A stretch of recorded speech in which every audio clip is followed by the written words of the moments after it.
Alors en fait, nous ici on travaille une plante qui s'appelle le pastel des teinturiers. Et de cette plante, on va extraire la couleur bleue sous forme de poudre des feuilles vertes de première année. Donc c'est une plante qui est bisannuelle. Première année, on a les feuilles vertes et deuxième année, on a la fleur jaune. De la fleur jaune, on va utiliser les graines pour presser à froid et les utiliser en cosmétique, huile de pastel. Et nous, on va travailler le côté teinture au pastel, donc on va extraire la poudre bleue des feuilles vertes. Aussi des vertus d'apaiser et de cicatriser.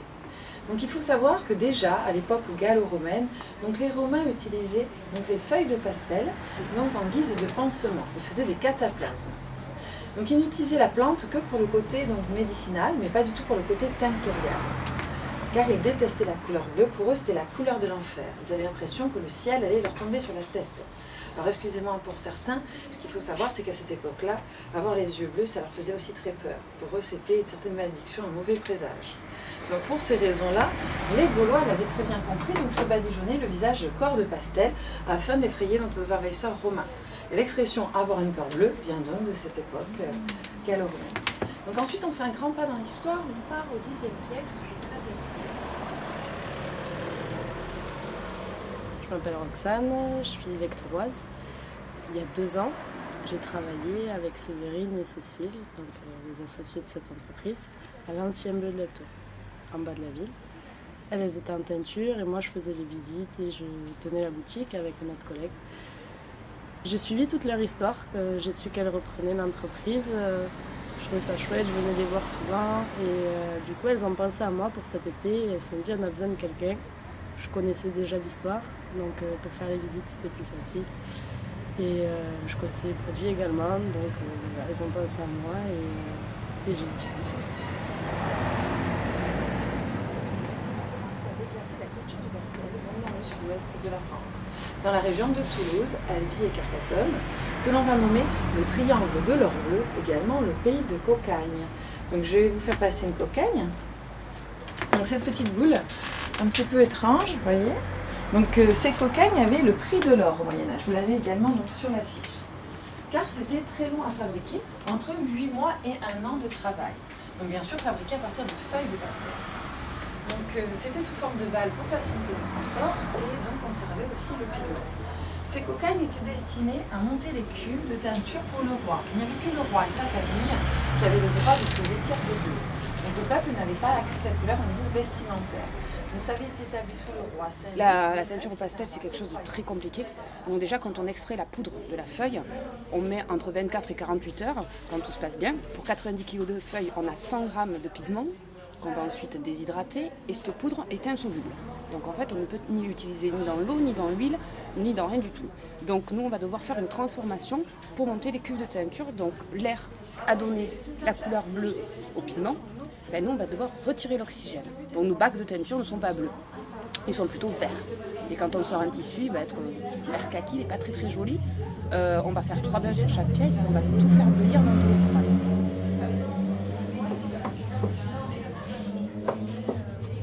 Alors je vais faire 3 bains. Le premier bain, ça va être un bain très rapide, sinon ça fait des taches. Donc on peut aller au-delà de 3 bains, mais 3 bains, ça peut suffire pour unifier un tissu. Alors, donc là, on peut voir qu'il est jaune-vert. Le contact de l'oxygène, donc, il va bleuir. Donc pour aller plus vite, je vais le mettre dans l'eau froide. Dans l'eau froide, il y a plus d'oxygène que dans l'air.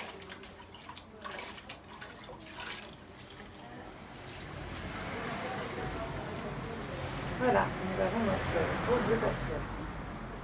C'est spécifique sur le bleu, et après les autres couleurs se travaillent plutôt sous forme d'émulsion. Donc ça ne se travaille pas du tout de la même façon. En oxydo-réduction, il y a l'indigo et le pastel. C'est vraiment les deux plantes qui donnent du bleu qui se travaillent de cette façon-là.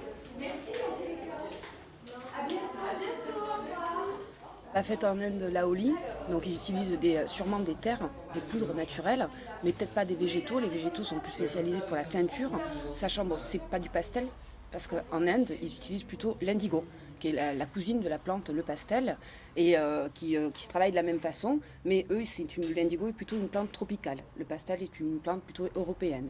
Donc après, en France, je ne sais pas du tout s'il y a des genres de fêtes comme cela qui existent. J'en ai pas entendu parler, mais ça serait chouette. Peut-être du côté du sud-est, quelque chose qui ressemblerait à la fête de la Holi en Inde. Mais rien vers le pastel. Le pastel, c'est vraiment la poudre qu'on va utiliser pour la teinture.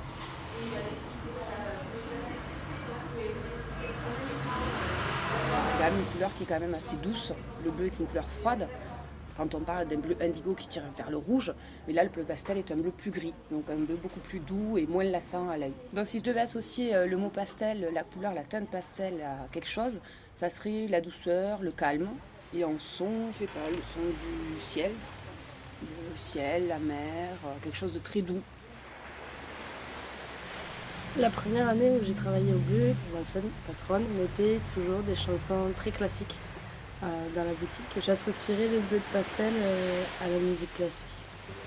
C'est vrai que ça me rappelle la musique classique à l'été. En fait, il faut tous les jours remuer la cuve de teinture. On a besoin de la réchauffer et de la remuer. Et ça, c'est un très beau bruit. Donc c'est une cuve en galva et on remue à l'aide d'un bâton. Et ce bruit dans cette cuve métallique, j'aime beaucoup ce son-là. Et moi, peut-être que c'est celui qui me fera le plus penser au pastel.